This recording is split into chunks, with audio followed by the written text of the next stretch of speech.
Thanks again for pressing play and welcome once again to another edition of the Suns Jam Session podcast on the BLEAV Podcast Network, sponsored by FanDuel. Do you want to get crazy? You want to do what I did? You know what Devin Booker's never done in his career? Triple-double, plus 7,000 on FanDuel. Get crazy. Do what I did. Waste your money. That's what FanDuel's there for. Exciting show because the Suns, as you can see by the final score below me, this is their third consecutive win, beating the same team in the same spot on a different night in a different way. And I think that that's what made this an interesting game to watch and something that we definitely want to explore what happened and talk about it here on the original post-game podcast on Planet Purple. My name is John Voida, managing editor, Bright Side of the Sun. You can follow me at Darth Voida. Plenty to talk about. So let's go ahead and let's drop the intro.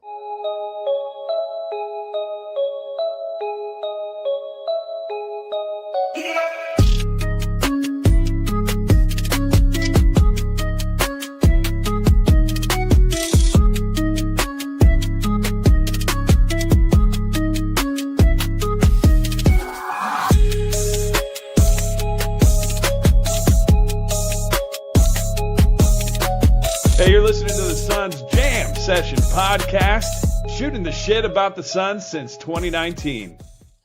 All right, Jamsters, I'm super excited as he's making his Suns Jam Session debut. It only took 817 episodes, but we finally got the man, Girth, Gerald Bourguet. Gerald, welcome to the Suns Jam Session podcast. Thank you, man. I'm happy to be on here. So this is 817. I couldn't hold out to 1,000. No, I was thinking about having you for my 1,000th episode, but I was like, you know what? That's like 2 seasons away, And it's like by then you'll be working for like ESPN and you'll be just way too unattainable. So I was just like, you know what? Let's get you on the show because I know that you love talking Suns. Obviously, you're doing Suns After Dark now. Tell everyone real quick about Suns After Dark because I love what you're doing. Yeah, no, I appreciate that. It's my new venture. It's my own Patreon. I'm writing 2 articles a week. I'm doing a podcast a week, maybe a video breakdown here and there. Going to have some free content as well, so it's not just for paid people. We just actually launched some merch today, so that's kind of cool. I know we're coming up in the world, but yeah, if you want to check it out, if you're familiar with my work and are interested in supporting, you can go check that out on all my socials and whatnot. But it's been fun getting back into it, even if it is only like a side gig. Yeah, welcome to my world of side gig Suns. That's what we call it over here. Where you're limited by the real world, but at the same time, for those who are interested, all the links are located in the chat. But we start off, and this is going to be fun because you've never been through this process with me. So when I put on the Batman mask, I hope you don't freak out and run away. But let me start with my first question.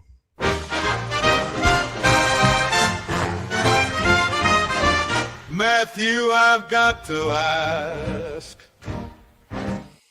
All right, so generally I start this question with something about the game.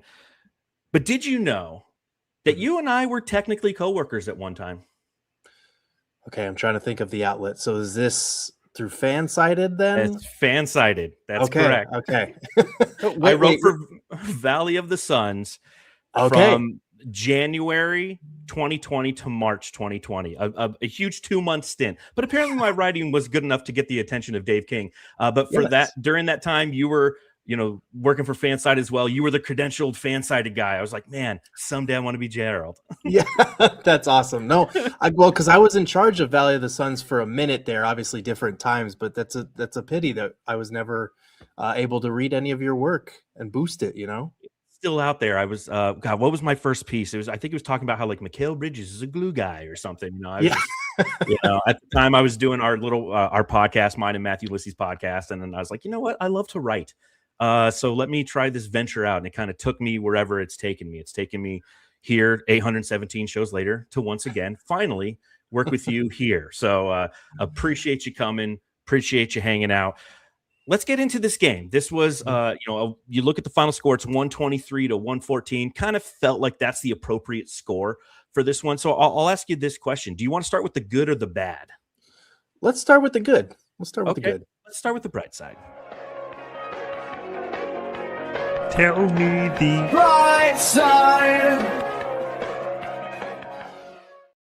All right. had a lot of different things to talk about that were good in this game. I think the first guy I would like to talk about, and I'd love to get this is gonna be fun because I have so many questions for you about this team this year.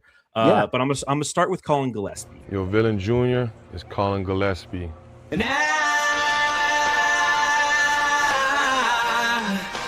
call it Gillespie.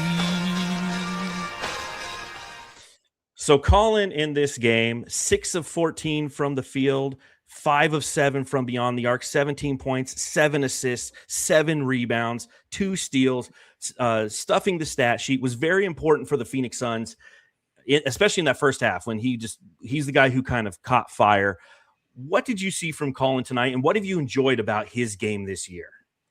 Yeah, I mean, the biggest thing for me, obviously, you mentioned it, catching fire in that first half to kind of keep them afloat when they were not shooting the ball very well. It felt like Colin catching fire and the offensive rebounds were the reason that they had a 10-point lead at halftime. And Colin has just been – he's been a 40% three-point shooter at pretty much every stage of his career. If you go back and look at the G League, college, NBA, even in limited time, he's always been an elite shooter. So the question for me, especially after last year, when he comes in late in a dead season and kind of tries to resuscitate it is, is he a legitimate player in this league? Is he a legitimate rotation piece, or was he just kind of a spark in a totally dead season by comparison?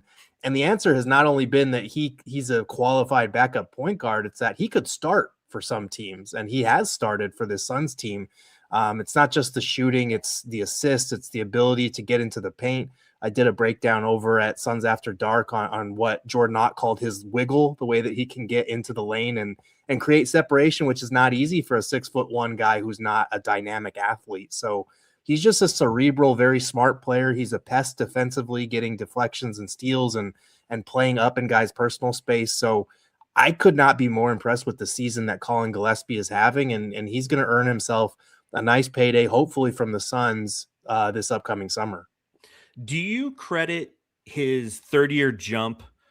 Is it something as simple as just having the opportunity? Was this kind of always in him? Or do you think that he really focused on things this past offseason and excelled his game?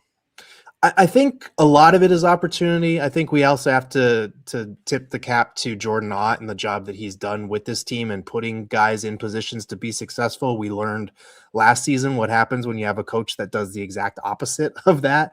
And so Colin kind of being able to prove himself was, it was a product of just playing on a dead team and looking great by comparison. But this season, I feel like he's always been a great shooter. I'm sure he probably put more work into his game every summer like these guys do.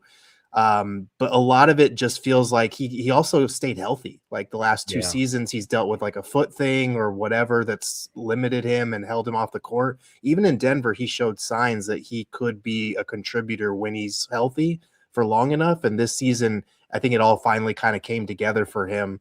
And just natural progress for a third or fourth year player, whatever he is now. Yeah, I feel like opportunity is the biggest thing for him because you hear the stories, right? You hear Tim Legler telling stories of having Colin on his AAU team and how he popped there. And when he went to Villanova and Jay Wright had him and he's like, hey, man, you're going to play here for a few seasons and we're going to make you a coach eventually one day. And we're going to redshirt you the freshman year. And he played his way into Jay Wright go, oh, I guess we can't redshirt him, right? And then with the Suns, the same situation where we felt last year that it could have been fool's gold because we were so void of energy.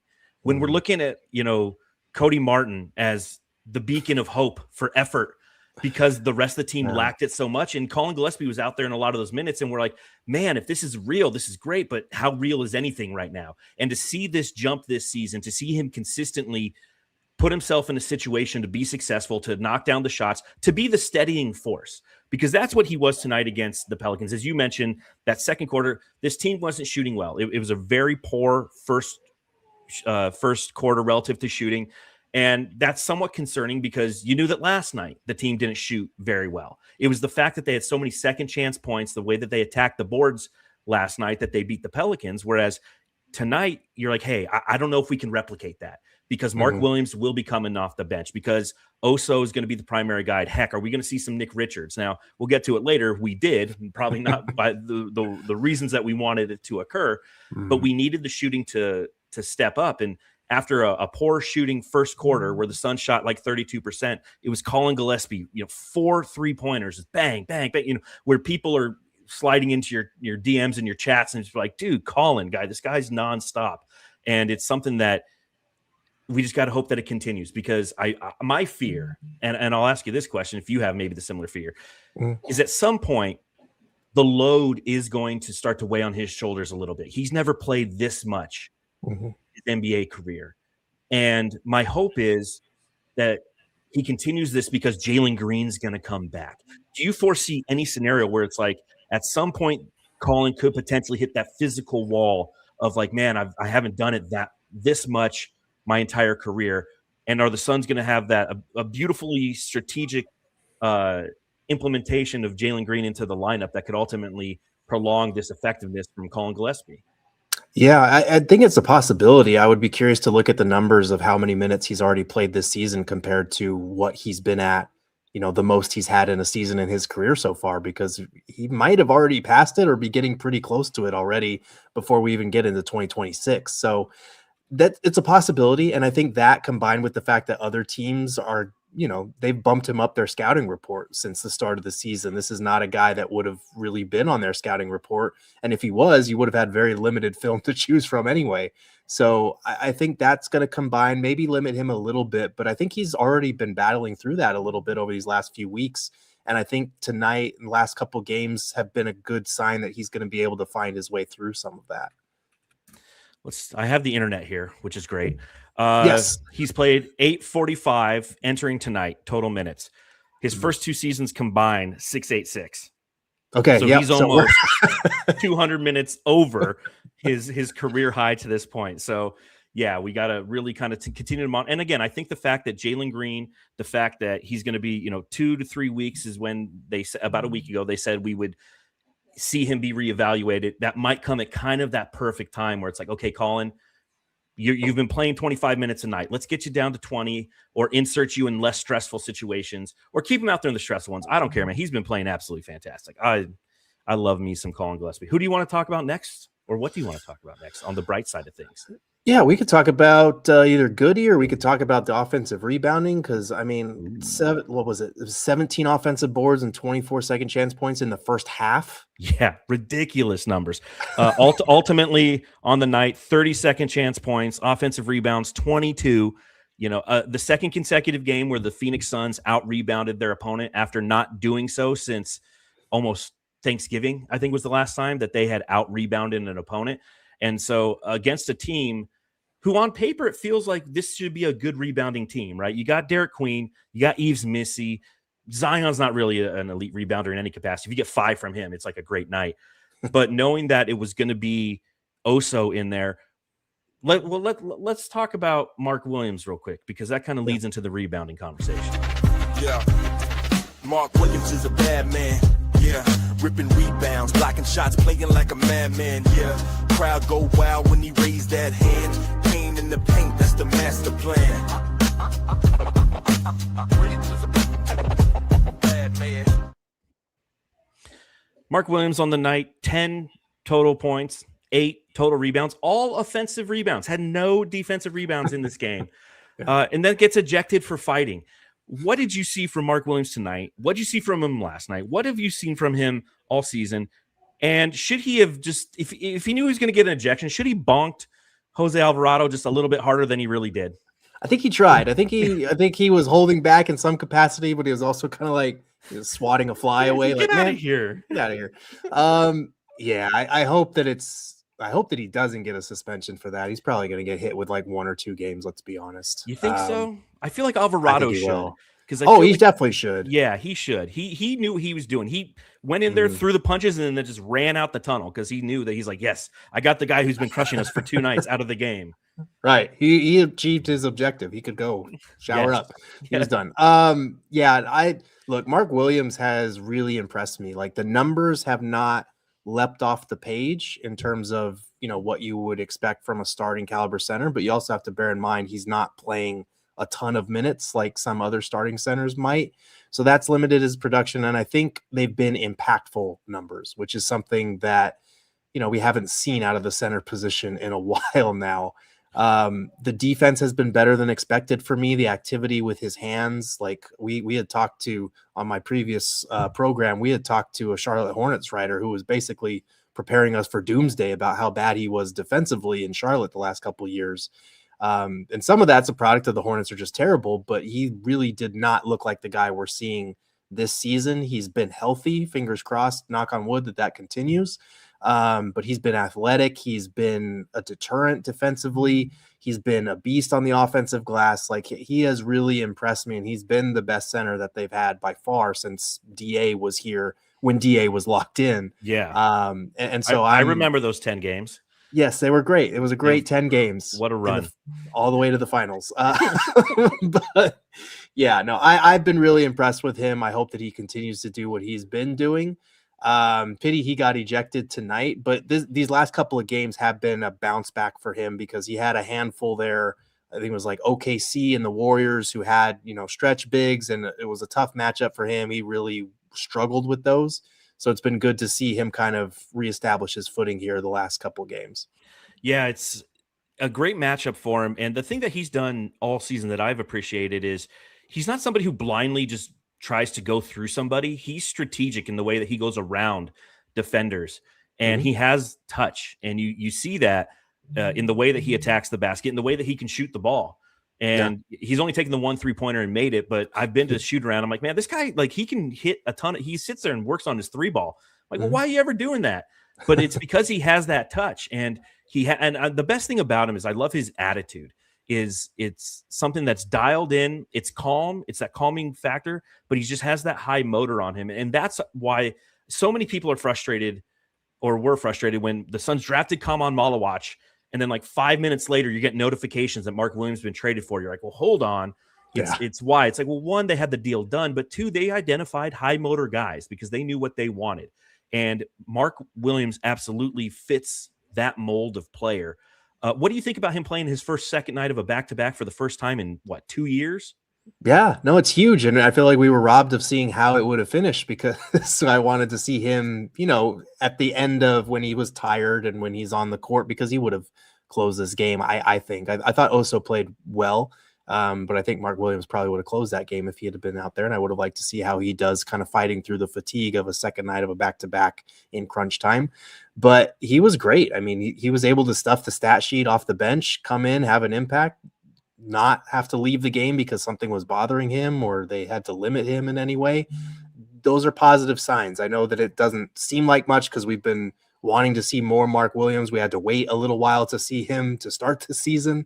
But he's been very good. And I think in a season like this, where you are now 3 games ahead of where you were last season at this point in the year, despite only having Jalen Green available for 30 minutes of that, every little win that you can stack up like this tells me that this team still has room to improve, which is really impressive to me. Yeah, it's fun to watch, and it's nothing that I think that anybody really expected at the front end of the year. And it makes it that much more exciting to just experience as a Suns fan, because we've gone through the teams that had no expectations and performed as such for a decade. And we had the teams that kind of came out of nowhere and they went to the finals. We had the 64-win team. We've had expectations in the Valley for the past couple seasons, and we've vastly underachieved.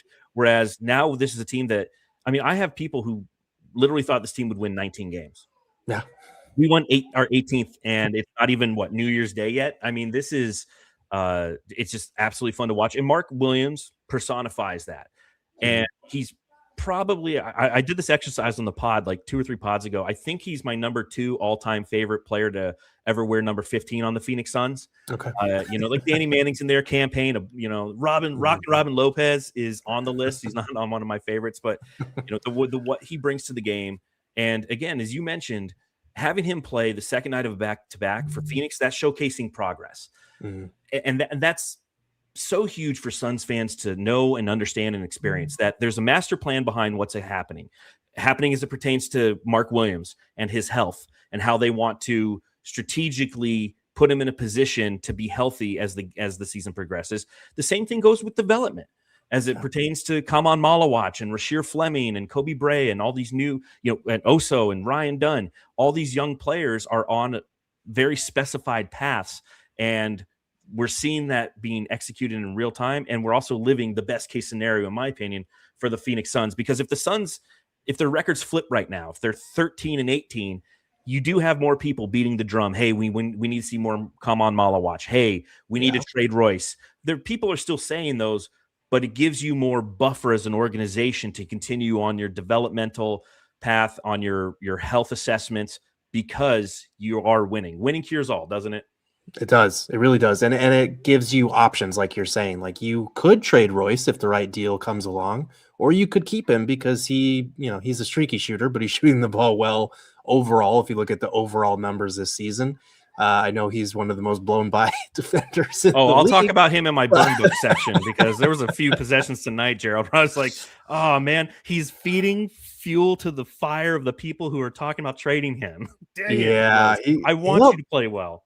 He'll have these stretches where he looks indispensable, and then others where it's like, you got to yank this guy out of there. But yeah, to your point, like, I would be worried if you would have told me, okay, you don't know what the Suns record is through 31 games, but you know that this is how much Kaman, Rasheer, and even Kobe Bray have played so far this season. I would have been like, oh God, what a nightmare season this must be. And it's not. It's the best case scenario, like you're saying. So that is exciting. And there's still, like I said, there's still so much room to improve. Like, Devin Booker has not blown us away for more than a stretch here and there this season. Jalen Green, like I said, has played a grand total of 30 minutes. Mark Williams only played his first back-to-back tonight. Ryan Dunn and Oso have been tough at times. Grayson Allen's missed a handful of games. Yeah. Like, this could be a team, if all the stars align, and I don't want to get too far ahead of myself, but this could be a team that come playoff time is a team that nobody wants to face in the first round outside of like OKC, because they're OKC. Yeah. Like, they could be a tough matchup. And I don't think the West is that scary in terms of potential matchups. If you look at how they fared against the Lakers, if you look at how they fared against the Spurs, and only, one of those games had Wemby, but still, like, I think there's a path to them potentially winning a playoff series, which would have sounded absolutely asinine just a couple of months ago. Yeah. Talking about them being in the playoffs 2 months ago, people have been like, are you fucking crazy? This team, if they're in the play in, where it's a good season, right? Mm-hmm. And that's our reality. So you talked about Devin Booker. Let's talk about Devin Booker. Allow me to reintroduce myself. My name is Big Dick Booker. It's fun for me to play these drops for you. I'm getting a kick out of them. You've done a great job. I've seen some of them before, but I have not seen all of them. This is great. Oh yeah, we can talk all night, man. I'm like, no wonder whenever media day happens, Devin Booker doesn't look me in the eyes. Like, that guy's fucking weird, dude. But Booker tonight, 20 points, leading scorer, by the way, for the Phoenix Suns in a game where they scored 123 points. Devin Booker with 20 points was the leading scorer. That tells you right there. What was it? 7 players in double figures. Huge for the Suns tonight. But he was 6 of 18, so not highly efficient. 18 shots to get 20 points. 3 of 9 from beyond the arc. He also added 3 rebounds, 4 assists, 5 fouls, 4 turnovers. The question I have for you is, you've covered Devin Booker for a long time. When you look at Booker this year, what do you think about this version of him? I got mixed feelings on this version of him, because I continue to think that people underestimate or underappreciate the all-around player that he is. They want to see Devin Booker get buckets. They want to see him make shots from all 3 phases of the floor. And the truth is that he has never in his career really been a great three-point shooter. If you look at the numbers season by season, he's barely been an average three-point shooter most of the time. So this season is a little concerning, because it's gone from like average or just below average to like the worst three-point shooting numbers of his career. I'm actually writing about this over at Suns After Dark for tomorrow, but like, it's not good, and he doesn't get to the rim a ton, and the mid-range is always going to be there for him. The free throws, he can get to the line. He doesn't always get there, but the playmaking component has always gotten lost in just that term, point book. You hear point book and somebody has a visceral response to it. either positive or negative. Their Yes. mind's already made up. It's just one of those terms that comes with an automatic reaction to it. And it's kind of missing the point of the conversation, is that he doesn't need to be your quote unquote point guard. He's just a good player who can draw two to the ball and make the right read out of it. And that makes life easier for everybody else. The problem is that if you come playoff time, if you don't have a reliable pull-up three game, or if you can't create your own shot from three, that changes the way that defenses are able to guard you. And we've seen this in recent years with Book, where they can just overload on him, make him make tough shots in the mid-range, and it's going to hurt his efficiency, his ability to go off. It's going to hurt everybody else's ability to get easy looks out of it, because we know those playoff defenses are a different animal when you can game plan for the same opponent night after night. So that is what's worrisome to me, is if you get to, April, May, this team is still playing, they're going to be overloading on Devin Booker. They are going to be making other guys beat them. Maybe this Suns team has those pieces to continue taking people by surprise, but you're going to need Devin Booker to be Devin Booker. And I think the turnovers have been up this year, even though the playmaking's still been there, the secondary assists, all that stuff. The three-point shot really does worry me, because this is not a guy who has ever been overly athletic. And now that he's, approaching his 30s, it's starting to go a little bit even more. So if you can't get to the rim, if you can't make threes, that really limits you are going to have to work for every bucket that you get. And Booker is one of the best in the mid-range, but that really limits your kind of playoff ceiling, especially on this type of team where they need him to be, a top 15 type player to have a shot at going far in the playoffs, going anywhere in the playoffs. Well, and we've seen it over the last 16 games, 14 or 13 of which, maybe it was 12. I don't know. Mm-hmm. A lot of teams against playoff teams in the Western Conference. Yeah. And that's what they were doing. Overloading Book. We saw it last night. We saw it a little bit tonight, but a lot last night against the Pelicans. That's the game plan against the Suns, is take the ball out of his hands. And I think that there is some opportunity for the Suns to really work on those secondary actions out of those passes, because last night I feel like they were a step slow. Like he passed to Dylan Brooks, and Mark Williams has rolled out because the whole action started on a high screen with Mark Williams. He's wide open at the nail, and you got Dylan Brooks just holding the ball. It's like, just get into Williams, continue the action, right. And that's the coaching opportunity. And I'm glad that last night happened, because it's so blatant that and it's not going to be that blatant against those quality teams, but there is still going to be a sliver of opportunity to make those passes and to make defenses pay for trying to run those defensive schemes at Devin Booker, where you can look at last night, Ott, who's a film master. That's how he came up with Atlanta.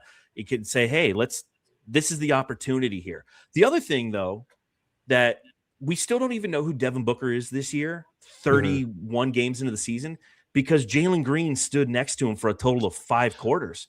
And we don't know what his pressure and his gravity is ultimately going to do, because, to your point, now neither of them are great three-point shooters, right? They're both like 35% or less. But especially with Green, they have that ability to take the gravity into the paint, into the mid-range, and find Colin Gillespie, Royce O'Neal, Grayson Allen, Jamare Bouye, who all of a sudden is just a revelation of a three-point shooter. And I think that that's where the Suns will have opportunity. But as you mentioned, when you start to play those playoff caliber teams, they adjust, and they adjust quick, and they adjust with their size, their speed, and their length.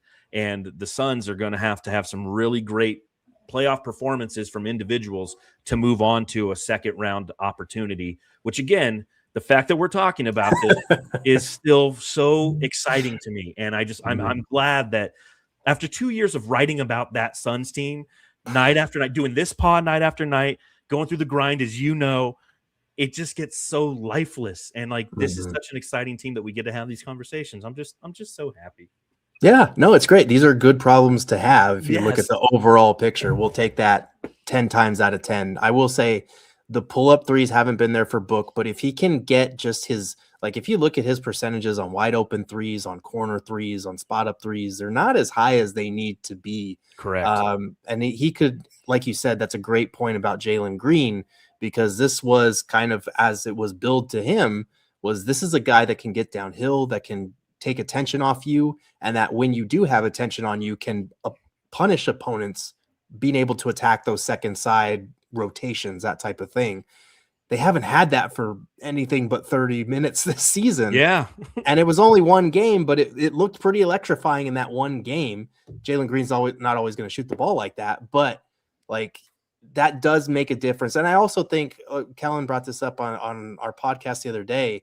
It does make a difference that Devin Booker is defending better this season, and that the style of play that the Suns are playing, it takes a lot out of you. It takes its toll. So Jalen Green will help in that respect too, because that's a guy that's going to play upwards of 30, 35 minutes a night once he's fully healthy. And that kind of evens a load, like you were talking about with Gillespie. It definitely helps with Devin Booker not having to defend at a higher level, help with the rebounding, do all this stuff offensively, worry about his three-point shot, worry about a constant barrage of double teams. Like that will take a lot off of his plate, and hopefully that's reflected in his shooting numbers as the year goes on. Well, we got a couple more weeks until Jalen Green's back. From a FanDuel perspective, am I an idiot for betting money on Devin Booker's plus 7,000 to hit a triple-double, seeing as he's now played, 701 career games, non-playoff games, and never done it? Am I an idiot, Gerald? It's going to hit eventually, and you're going to be, you're going to look like a genius when it finally does. Tonight, in all actuality, tonight was the first time I bet it. I looked at it, and he had like a good game last night. I was like, you know what? I can see him rebounding. I bet it before I knew Mark Williams was going to be, and I'm like, I could see it happening, but I'll just keep doing that. Real quick, I want to give a shout out to some of the Jamsters who are watching along live in the chat. We got some super chats. We got Cartver says, love to see you, Girth. So Cartver, love to see her. Maybe it's Car TV RRR. I don't know. I appreciate you. David Janowkowski 3228. In 76, a Boston scrub started a fight with a Phoenix starter in the finals. This time it was Poole trying to get Williams out of the game since Mark would have BF'd butt fucked New Orleans in the fourth. It was Alvarado. It wasn't Poole in this one. Thank you for the super chat. But you got the wrong asshole on the New Orleans Pelicans. David also says, great to see Gerald on any analysis. Yes, it's good to have you back. Part of the Suns community, writing, potting, all is right in the world when that happens. Thank you. Sorry, Alvarado, not Poole. Oh, he corrected himself and put in a $2 super chat. That's awesome. And then AALC Akala. Gerald plus Voida plus Suns win equal happy heart. Great to see two of my favorites. Thank you for supporting the pod. And I'm glad that you got to come on for a victory. I think I had Flex on a couple weeks ago, and I think it was after a loss. It was after we played OKC. I was like, oh, man. It actually turned out to be a really fun pod, just the topics we covered. But it's so much better to talk after a win. It is. All right. Any other players you want to talk about or themes that happened well tonight before I just talk shit about the Pelicans? Shout out Jordan Goodwin. I felt like he had a pretty good game. What did he have? 16 off the bench. You mentioned Bourguet earlier. I think 10 of his 12 came in the fourth quarter. In the fourth. Yeah. I mean, the Suns have done a phenomenal job with their two-way slots the last couple of years. Like, I know they get 3, so you're bound to hit on one every now and then, but like Colin Gillespie, Bourguet, like, respect Brian Gregory. Game recognizes game. Yeah, and again, I think that a lot of us were I know that I was in the camp of, hey, let's just wait and see what Brian Gregory brings before we just trash him or we try to go, oh, he's a Michigan State guy. That being said, when it comes to Jordan Ott and I have his drop, I do have a Michigan State thing in it. He's Jordan Ott. The best coach Sparty money has bought. Yes, he's Jordan. He's Jordan Ott. That goes out to you, Boyd. I know that every time I play that and you listen to the podcast, your kids are singing it for a week. So, Merry Christmas. That was phenomenal. Best one yet. Oh, you should see some of these, man. They get interesting. I got so many little buttons I can press over here. Like, this is one of my favorites. Dave King saying fuck. A reminder to everybody, Dave King's Brightside Night is 1 month from tonight. If you donate, we've got links in the chat. If you donate to that, you can send unfortunate kids to go see the Phoenix Suns play a game in person. It'll be against the Nets on the 27th of January, which happens to be the 2-year anniversary of Dave King passing away. So former managing editor, Brightside of the Sun, huge impact on me. I know you and him crossed paths multiple times, had great conversations.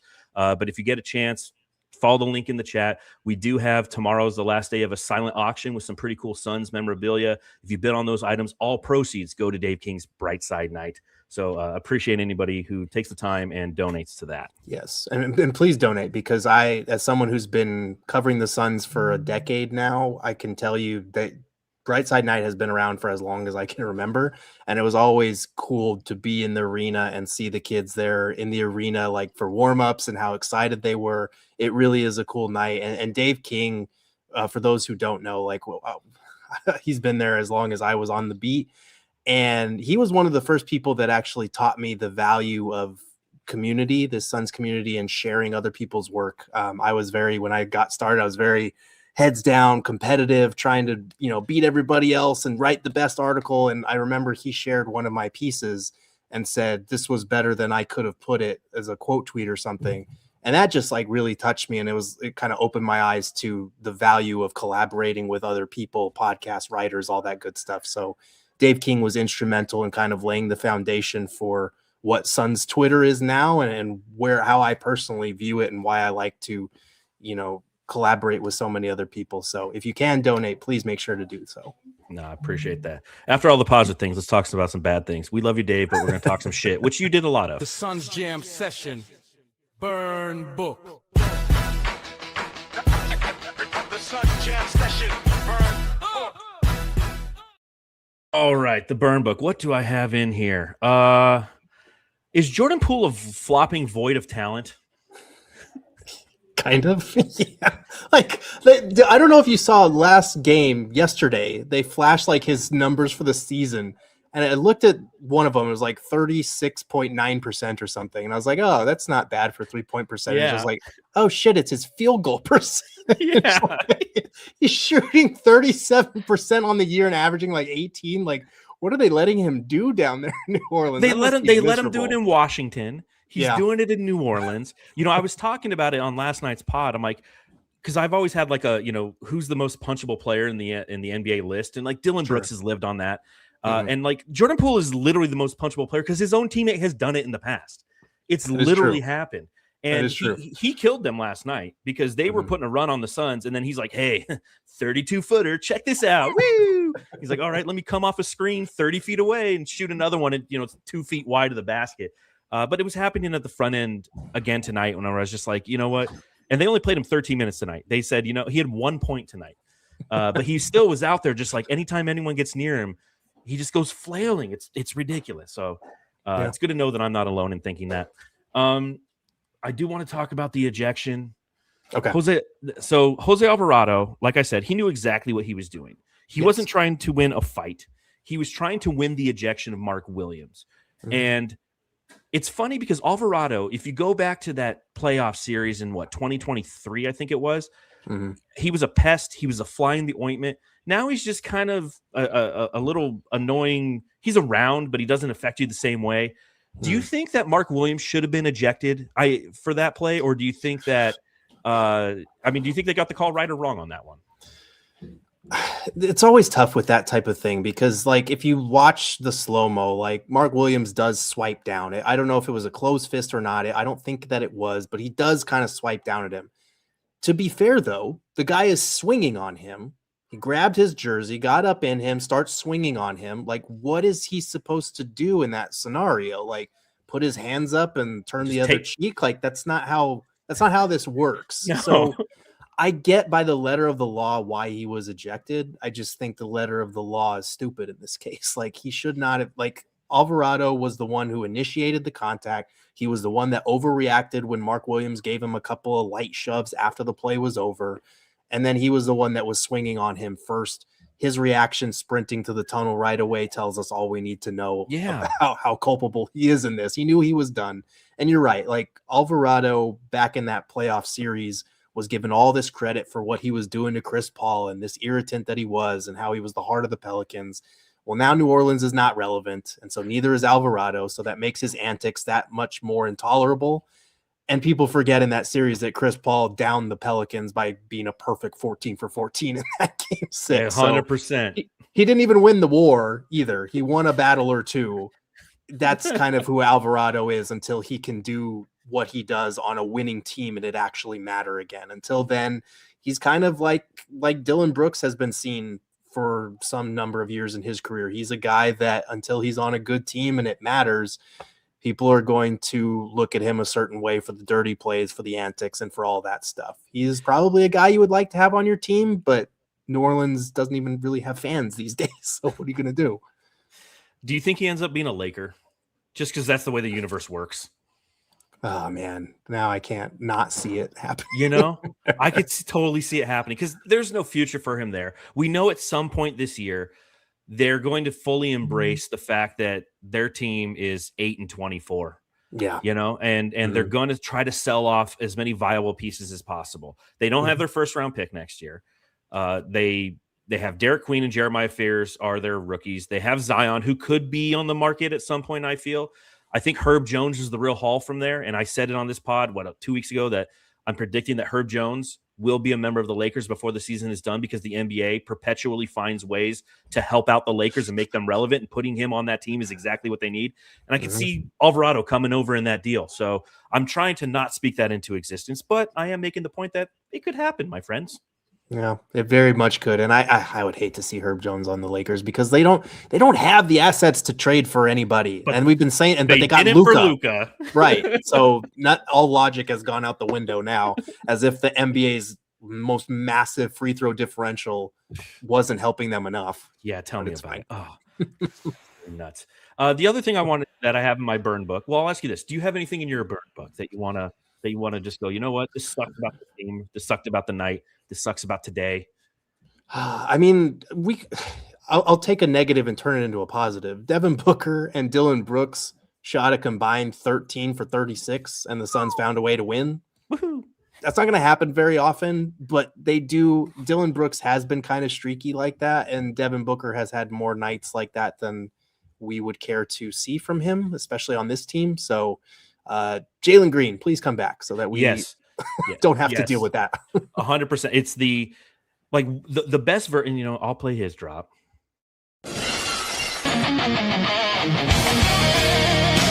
Dylan, the villain.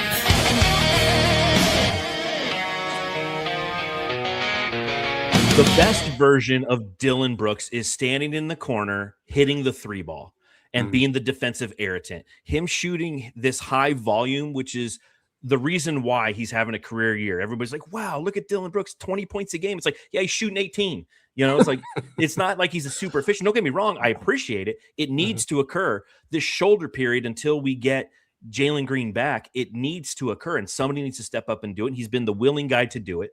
But going 7 of 18 from the field tonight, 2 of 7 from beyond the arc, 4 rebounds, 1 assist, a couple steals. He's not stuffing the stat sheet, nor do we necessarily need him to. He's somebody who is your defensive anchor. He's the guy who's already changed the attitude of this team. And I get the Dillon being Dillon situations that have almost cost us a couple games and did, in my opinion, cost us a game against the Lakers. But in the same breath, like you said, Gerald, man, come back, Jalen Green, because I just want to see less Dillon Brooks isms on the offensive end, at least. Yeah, I wrote about this. He's having the most Dillon Brooks season that Dillon Brooks has ever had. And it tracks because, like, he is taking shots that the Suns need him to take. I think you're right that once Jalen Green comes back, you can dial that down a little bit. But he is a very good, like, mid-range post-up type guy. He loves to do that Barkley move where you get the ball and you get cut off and you just back him into a post-up from, 18 feet out. And he's got surprisingly good footwork on that turnaround. I think when last I checked, he was 3rd in the NBA in field goal percentage on post-ups, which is behind like Valanciunas and Jokic. Just absurd for a guy that's 6'7" to be in that range. But you're right. I think those things will come as more of a release valve instead of something you have to rely on, which is what they're at right now. And so on the nights like tonight where he's not shooting efficiently, suddenly you're in a battle with the New Orleans Pelicans. I think once Jalen Green comes back and Brooks, you're not relying on him to do that as much. I think that'll go a long ways. But I do appreciate that the drop for Dylan Brooks, the volume is just cranked to 150 and it's rock music. Like, it's very fitting. Well done on that one. Well, originally it was the Stone Cold Steve Austin music, but then I got copyrighted every time I'd play it, which I could continue to play it, but like I do want to make the $3 that YouTube does give me from these things because they take a ton of money. F you, Google, you damn corporation. All right, I got a trivia question for you. You know what time it is. Trivia time. And this is just because whenever I'd go on your podcast, Lindsay would always play games. Yes. All right. So, and I might have her on the pod in a couple weeks, and I have to start thinking of a game for her. So, love it. Yes. You know, it has to be Instagram probably because that's all she's ever on.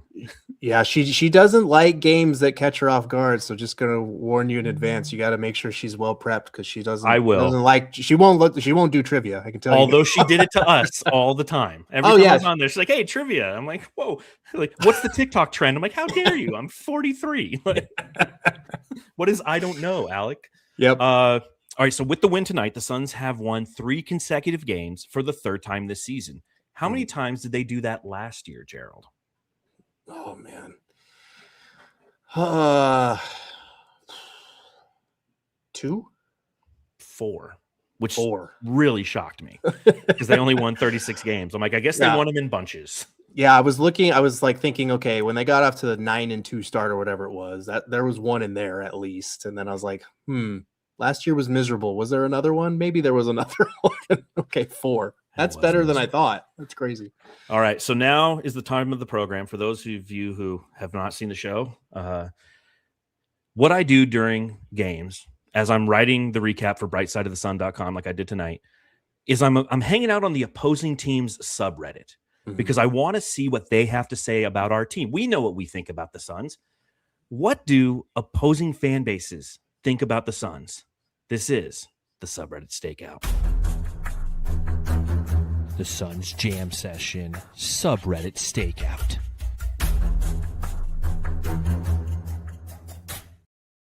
Obviously, I can't go dressed as myself. They would see I'm a Suns fan. So I go as Batman.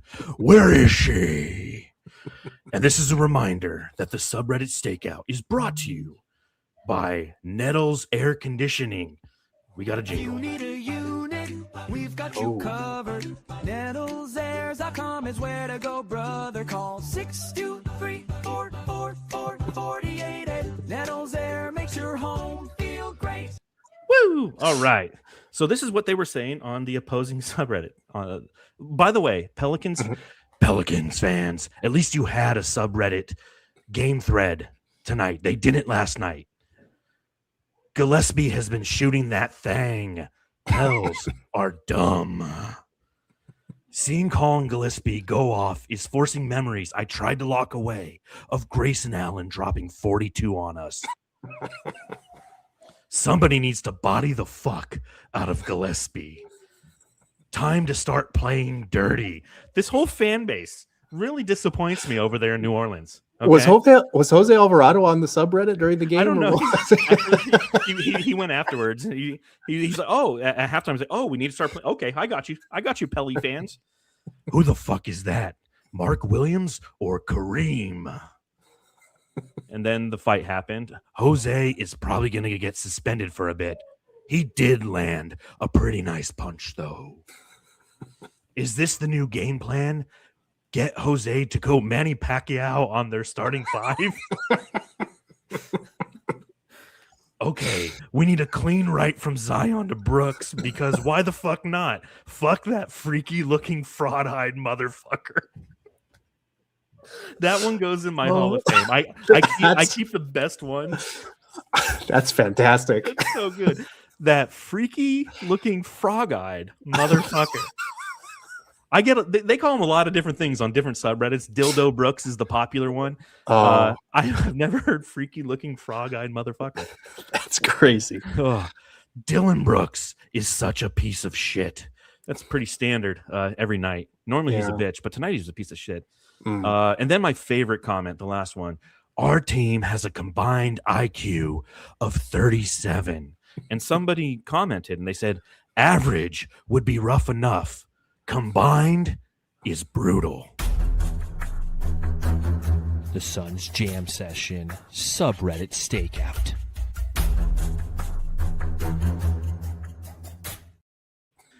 And that's what I've been doing on the post-game podcast all these years. That is amazing. I gotta tell, I was suffering from tonal whiplash there for a minute between the intro and then the ad. It got very dark and then very happy and then back to dark again. But hey, man, you did a phenomenal job. That's great Thank stuff. you. Welcome to the Suns Jam Session, where we take you on a roller coaster of emotions. It's really fun after horrible games too, because it's just like it's truly is therapy, and it makes you laugh to go, you know what? How do so many people come up with so many different phrases to talk shit about the Suns? It's actually quite impressive. All right, let's hand out some hardware for on the night. See who. Well, my thing's not scrolling all of a sudden. That's fantastic. Oh, there we go. Nope. Yes. Maybe. Nope. Mm-hmm. I'm just trying to get to the overlay. This stupid thing. Jam star of the night. Hold on. We'll get there. Technical difficulties. I don't have like Eric to yell at. Like, Eric, what are you doing? Why is it not working? You can still yell at him. I'll tell him. I yell at him online all the time. Where'd all my drops go? Why is this not working? Oh, whatever. I was literally going to ask you how you keep track of them all. It probably doesn't help if they freeze.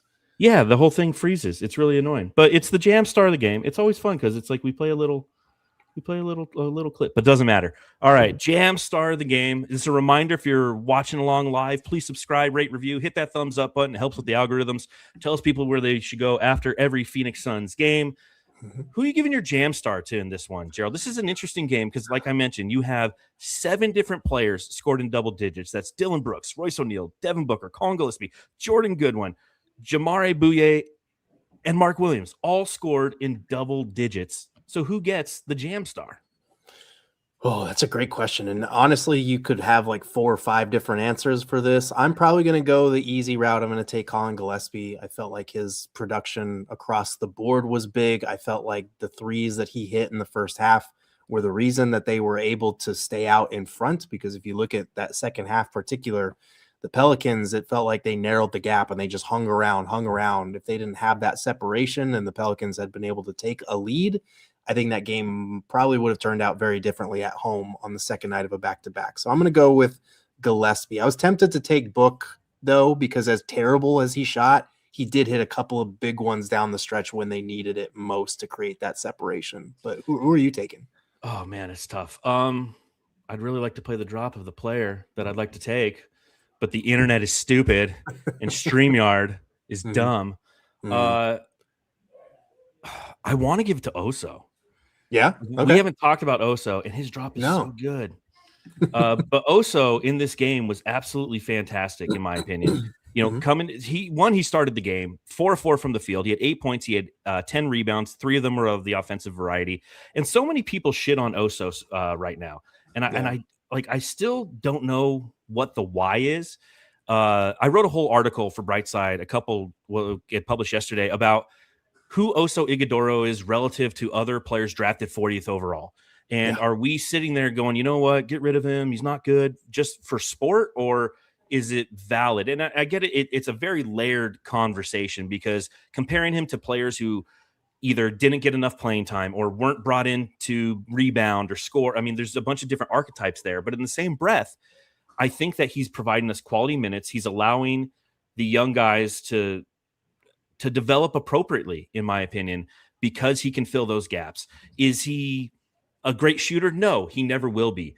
But he's a connector. He's a Dario Saric type, in my opinion, without a jumper, who has a high enough basketball IQ. And you want guys with high basketball IQs out there playing for you night in and night out. His ceiling is probably a rotational player. That's fine. But at the same time, like right now, at this iteration of who the Suns are, knowing that Kaman Malawach is waiting in the wings, knowing that Nick Richards wants so bad to be good, but he lacks kind of that basketball IQ that Oso Ighodaro possesses, having him come out and hold down the fort tonight the way that he did is something that I found really impressive. And so for those reasons, Gerald, he gets my jam star of the game. I love it. I agree with you. I think people have been too hard on Oso this season. When you look at the big picture, this is his second season and he's a rotation player. I know he got off to a really rough start this season. It was not pretty for the first month or whatever that was, but he's been better recently. And he, like you said, 40th overall pick. You don't expect a second round player to be a rotation piece in their second season the way that Oso is becoming right now. He gives them basketball IQ, like you're saying. He gives them a hub who can facilitate and run those kind of dribble handoffs, those backdoor passes that he's able to sling to Colin Gillespie. He's been better on the glass recently. And I do feel like at some point he's going to be a solid piece for this team. He's not there yet, but he will have games like tonight where he can be that. And I think everybody fixates on what he can't do because he's such a different NBA player. Like, he can't shoot. He might not be a 5. He might be more of a 4, but if you can't shoot, can you be a 4? I think if he just shores up the free throw shooting so that he's not such a liability from the foul line, and I think he could be one of those guys that can spend time at the 4 or the 5. He's just a player that you kind of have to have the right pieces around. But if you do, you can really tap into the things that he does well. And I think as NBA fans, sometimes we get so conditioned to expect certain skill sets out of certain types and players that if a guy is different, we automatically say, okay, well, he can't do this and this. Well, what about what he can do? And I think there is a future for Oso Ighodaro in this league just because he's too smart. He's athletic. He's a good player. He's just different from what you would expect out of that position. And if the Suns can build around that properly or insulate him and some of his weaknesses, I think the advantages are going to start to show as he continues to mature and pick up the speed of the game. No, very, very well said. And I think that it's so important that, again, people become obsessed with archetypes and are looking for reasons to not like players rather than to appreciate what they do bring. And there needs to be an understanding that not every player is great every play, every game, all the time. Yeah. You know, everybody has their deficiencies. And I like what Oso brings. There's nights where I don't, and that's okay. That's the sport of basketball. Not everybody's out there all the time playing to the maximum capability of their abilities.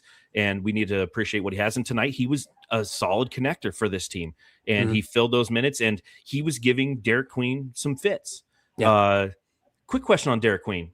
How do you feel about, the Suns potentially passing up on him, right? I mean, that's kind of the conversation. A lot of people right now, they're seeing, again, product of his environment, right? Nature versus nurture. He's down there. James Borrego's giving him a lot of opportunity, a lot of run, and he's taking advantage of it. But, you think that, okay, maybe the Suns, we don't know if this was real, but maybe the Suns could have had an opportunity to trade the number 10 overall pick for him and get the unprotected pick that is now so valuable that Atlanta has. How do you feel about all that? And do you think the Suns made the right decision on Kaman Malawach, or should they have gone after Queen if that scenario had presented itself?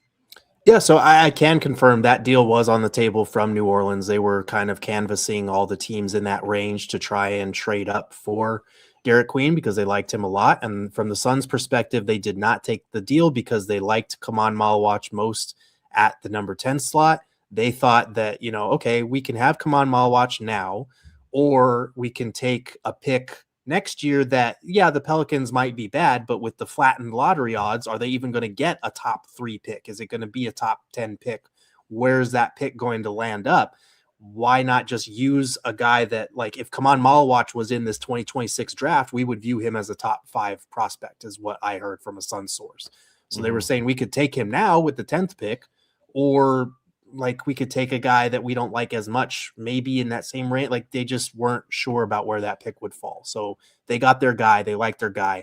I understand why it's a question. Like, I was very wrong about Derek Queen. I thought that I didn't think he was going to be good in this league. I did not see him producing at this level right away. I was worried about the durability and the health potential concerns. I still am with him.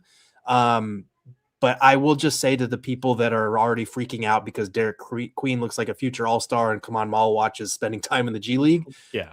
We are 3 months into their careers. Bingo.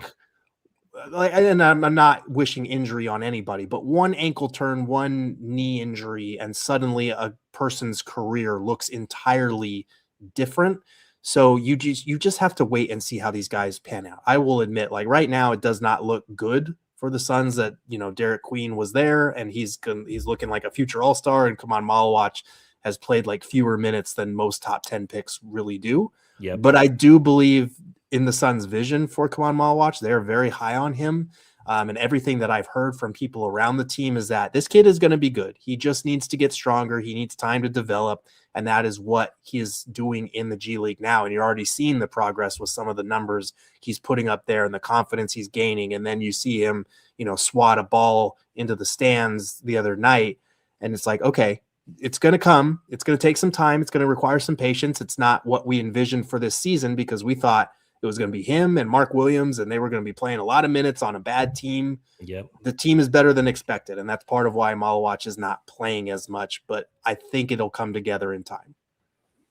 And I think that, again, that's a good thing for the Suns, because he's 19 years old. You don't want to rush big men. And you have to also remember, outside of just the injury concerns with Derek Queen, there was motor concerns, a very lackadaisical approach to the game. One of those players who potentially is very talented, but he's playing basketball because he's big and I guess I should kind of thing, and we've gone through that with the DeAndre Ayton types. And so you look at Kaman Malawach, he fit the plan of what this team wants to be, fit the attitude of what this team wants to be. And at that moment in time, that's what the Suns valued. And people will continue to compare the two. Suns fans will constantly say, well, look at Queen and look at Malawach. And I'll just continue to kind of say, you know what? It's easy to circle the wagons. And it's easy to say that somebody's going to fail, because it's so much easier to fail than it is to succeed. And if you're going to sit there and say, well, I said he was going to fail on draft nights, like you can say that about everybody and then retweet your tweet from draft night, and you're going to be right on pretty much every guy on the draft. Cool. You're such a better evaluator of talent. Here's the Phoenix Suns scouting department. Go work for Brian Gregory and let him know these things that you've seen in 65 minutes of a guy's pro level. And I will say, the thing I've seen with Malawach, because I'm watching every G League game, I'm doing recaps every time he's playing. He gets better every time I see him. And that's what excites me about him. So Derek Queen, respect for him. He's playing well. Good for him. It means that a couple of his rookie cards that I got from Topps are going to rise in value. But outside of that, I care about what's happening here, and the decision wasn't made, and ultimately we have to live with where we're at. So having the disease of what if is something that can drive us all crazy. And as Suns fans, we know that everything is a what if when it comes to the Phoenix Suns. Yeah, this team has enough what ifs. Let's not create one before it has to be one. We don't need another one yet. And I will say, to that point about Malawach, like the developmental side of things is something that Brian Gregory and the Suns have been very focused on. They mentioned it repeatedly over the summer in terms of the programs that they're trying to implement here to make sure that every player on the roster, from oldest to youngest, is developing, and that there's an emphasis on that instead of just, guys individually working on their game or whatever. So I think that will benefit Kaman in the long run as well. All right. Next for the Phoenix Suns, Monday, 5 p.m. local Arizona time, which doesn't matter. I'm on Christmas vacation, so I really don't care about the time. Normally, I would be very happy about that, but it's Christmas vacation. I don't know what time it is or what I'm eating or what I'm drinking. But we're playing the Washington Wizards, okay? A team that, we just played a team that's at the bottom of the Western Conference. The Wizards are 6-23, although didn't they just drop like 130 points on somebody? 138-117. They beat the Toronto Raptors yesterday. So a team that has a little bit of talent, a team that's won 3 out of their last 7. What are you looking for in this game, Gerald? As you tune in for this one, what are you locked in on? You beat Jordan Poole's current squad. Don't lose to his former squad. Just don't do it. Like, this is like, and it's a joke, but also seriously, because you look at how they went 8-8 over that like 16 game stretch. That was an absolute gauntlet. Now you are at the point of your schedule where opponent wise, it's easing up a little bit, but a lot of these games are on the road. So you really can't take, a team like Washington for granted on these road trips or things like that. So take care of business. Don't lose to the former Pools. Get it done. Amen. TCOB. Take care of business.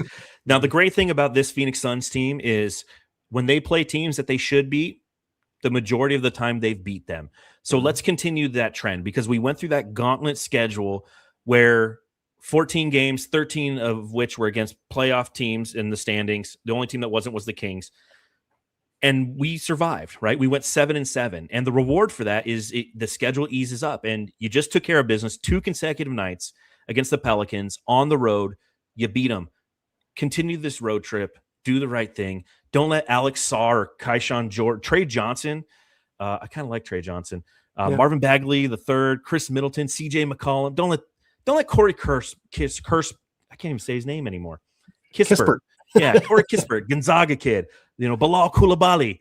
Don't let these guys go off on you. And I don't think that they will. I know that this team comes locked in. And, having Rex Chapman on the call the past couple nights was really enjoyable.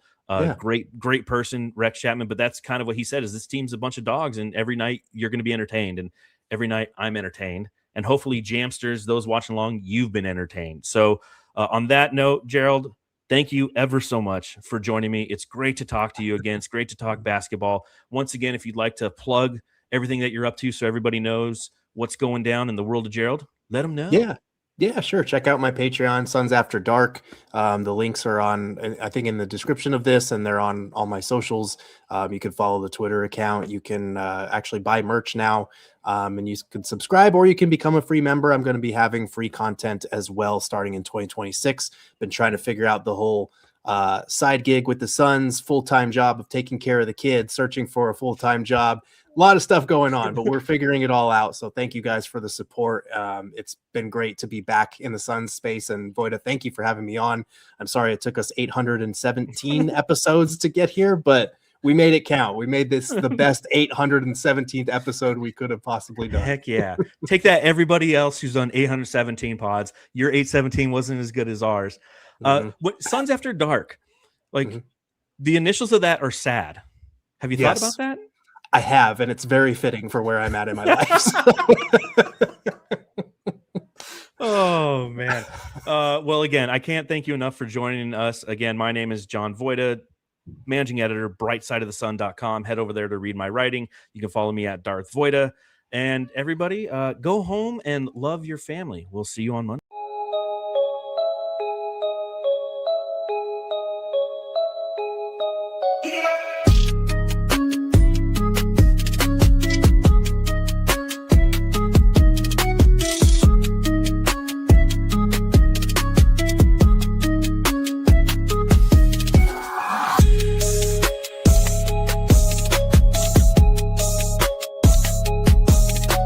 Hey, you're listening to the Suns Jam Session podcast, shooting the shit about the Suns since 2019.